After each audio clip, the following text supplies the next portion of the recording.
Hello, guys. Video Psych here. I just had to adjust the camera there for a moment. I realized it was in a really shitty spot. Now, anyway, getting on with it. Yep, let's just get on with it. Just like they say in the movies sometimes. So, here is our first one here.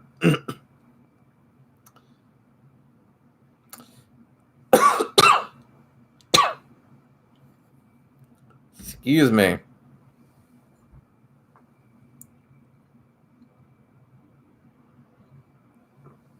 Ugh. By the way, it's fucking cold as hell outside. Moving on. MGTOW is not a movement. It's a concept of life, idea of a man living his life after the hardship of divorce, modern dating, etc. Rather put his efforts into something of no return. A man lives his life for self-improvement in his way of life rather than pursue women. A movement is a group organization meets. True MGTOWs don't ever meet up in a community. They are men living life to improve their way of life. Being MGTOW myself, I did many things accomplished by living the life with this idea. Self-taught things, hobbies, best wishes, ahoy there. I said, well, they tend to call it a separatist movement. You don't have to be part of the MGTOW to be single, though, and improve your life. The concept of marriage is something that has started to lose its function in the US, at least that is traditional marriage. But seriously, you don't have to be part of a hate group to be yourself. You shouldn't have to anyway. Another person. Yes, I have been going my own way for 2 decades and see it as a life philosophy, following one's own path, have no hatred for women, and don't identify with any organized group. Years ago, I was one of the first 1,000 members on the original forum, which now has almost 33,000 members. During those early years, I was active and racked up almost 7,000 posts on the sites. I did drift away after several early members' friends left the forum and haven't been back there for a year. Cheers. I said, yeah, it's one thing to go your own way and be your own person, but the MGTOW is a hate group, which is why I didn't join them like years back. It's like I said a while ago, if you don't want to get in a serious relationship, then don't. We actually have that opportunity to not get married in America, where we are, at least under normal circumstances, not forced to get married. Of course, there will be maybe, if maybe some family members and friends of yours that you might know that sometimes might be very traditional and strict, and those people might sometimes try to force you to get married or whatever they're trying to force you to do.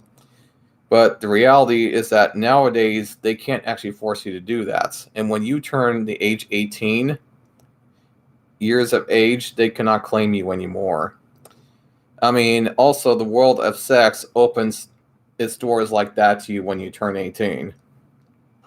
So that being said, you could literally disappear. And since you are considered an adult, you can do that. You can legally disappear from your family and the people that are trying to force you to do things. That's a good thing to note. And for some reason, a lot of people do not seem to know that. But thankfully, I did. Anyway. I don't know if it was intentional. Oh, here we go. But that opening was creepy as fuck. Now, this was on my for my TPE doll after 4 years video. I'm looking into getting a TPE doll soon, because I literally do not have any other choices, as my country doesn't allow imports of immoral goods. Yeah, immoral goods, right? Quote unquote. That is literally the law, it says. So I have to rely on the ones that manage to get past the customs. Well, good luck to you.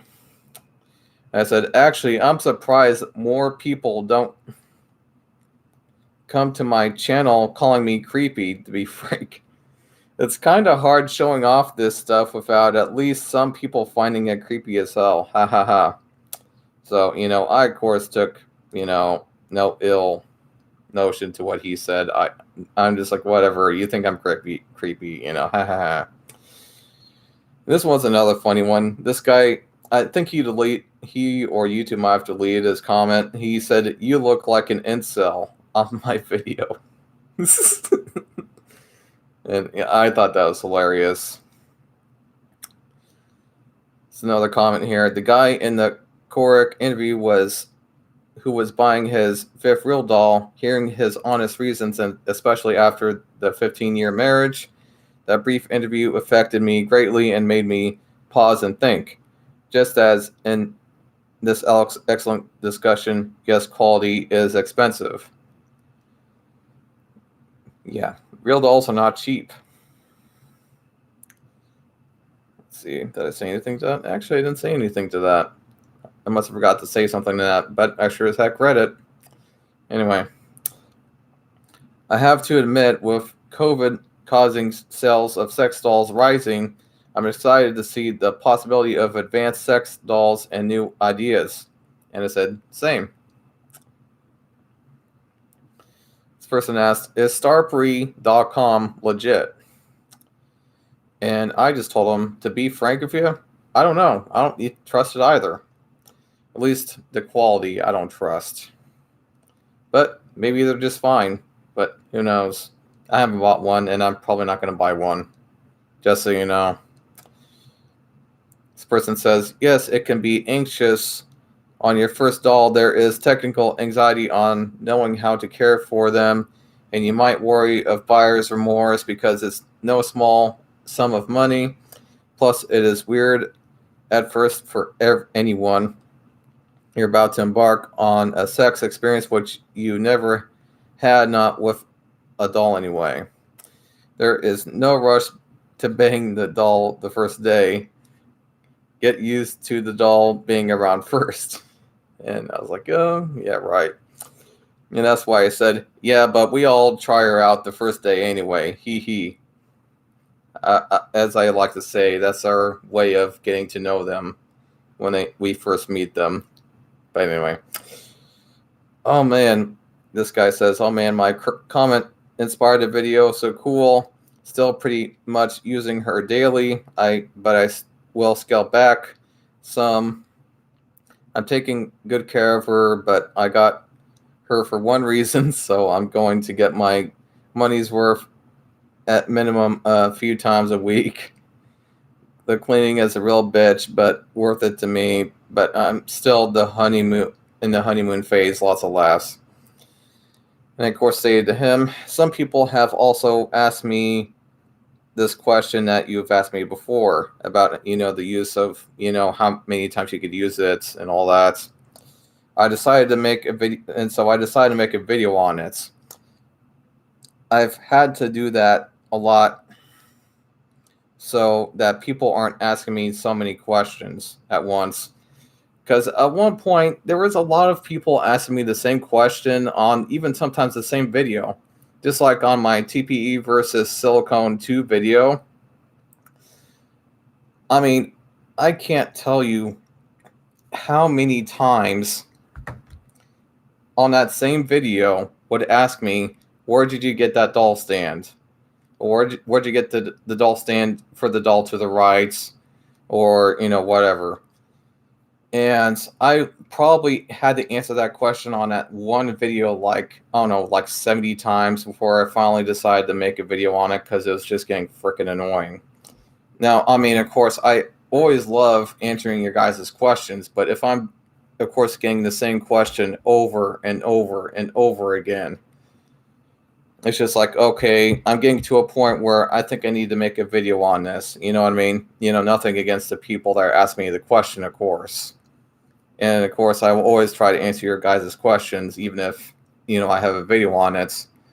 But that's the reason why I've been making videos based on people's questions and some comments.